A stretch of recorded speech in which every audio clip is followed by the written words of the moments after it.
دلوقتي ملكة الإحساس مع ميرنا مدكور على راديو العيلة. يا مساء الخير على كل مستمعين راديو العيلة اللي بيسمعونا في كل مكان. أهلا بيكم في حلقة جديدة من حلقات برنامجكم ملكة الإحساس. هكون معاكم أنا ميرنا مدكور كل يوم اتنين الساعة 6 على راديو العيلة. حلقتنا النهاردة تخص الرجالة أكتر عن الستات، علشان هنتكلم عن إنذار الطاعة.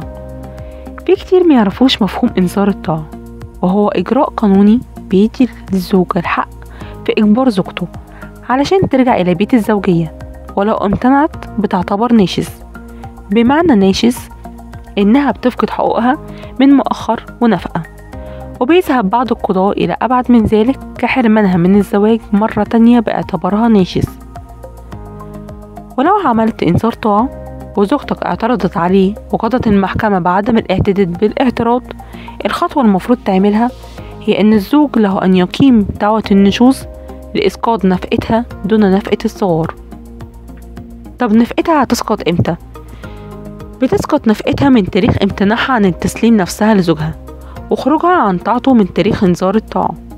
ولو قضت المحكمة بالاعتداد بالاعتراض على إنذار الطاعة، على الزوج أن يتحاشى أسباب رفض المحكمة للإنذار الأول، والدفع بأن مسكن الطاعة مستوفي لكافة أركانه الشرعية، وإنه مسكن الزوجية الذي دخل فيه المعترض ضد المعترضة، يعني دخل فيه الزوج مع الزوجة. وإذا كان المسكن الذي اعترض عليه المعترضة هو نفس مسكن الزوجية اللي أقامت فيه مع المعترض ضد زوجها، وهي تعلم علم اليقين وأقامت فيه مع والدته وأشقائه وقبلت بذلك لأنها اختارت سكن هؤلاء معها، فبهذا الاختيار رضيت بإنقاذ حقها، لأن حقها في السكن المستقل قد سقط، وخاصة إنه كان المعترض ضده حجرات مستقلة له ولزوجته المعترضة حتى يستطيع معاشرة زوجته، ويمكنها أن تغلق عليها بابها دون مشاركة من أحد مادام لم تتعرض للأذى أو ضرر من هؤلاء. إن مسكن الطاعة ومدى ملائمته بتدور وجودا وعدما مع تيسير حالة الزوج المالية أو عدم تيسيره، فيتوقف على مشاركة والديه في السكن أم لا.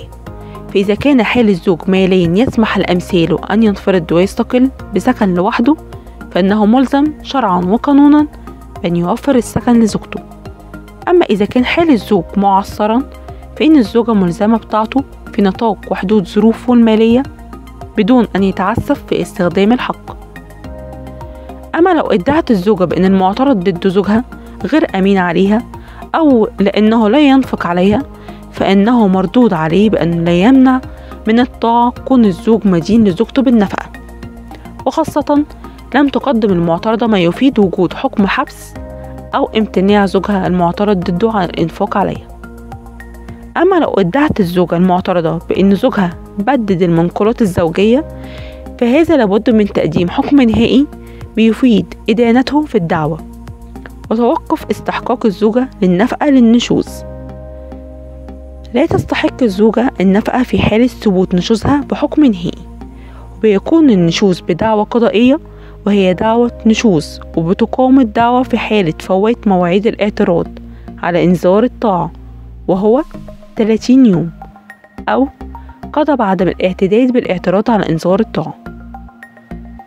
وفي نهاية حلقتنا النهاردة، المرسوم بالقانون رقم 25 لسنة 1929 المضافة بقانون رقم 100 سنة 1985، إنه إذا امتنعت الزوجة عن طاعة الزوج دون حق، توقف نفقة الزوجة من تاريخ الامتناع وتعتبر ممتنة دون حق لم تعد للمنزل الزوجية بعد دعوة الزوج لها بالعودة بإعلان على يد محضر لشخصها أو من ينوب عنها. وبكده خلصت حلقتنا النهاردة، لكن استنوني في حلقة جديدة كل أسبوع في برنامجكم ملكة الإحساس مع محامية ميرنا مدكور كل يوم اتنين من كل أسبوع على الساعة 6 على راديو العيلة. كنتم مع ملكة الإحساس على راديو العيلة.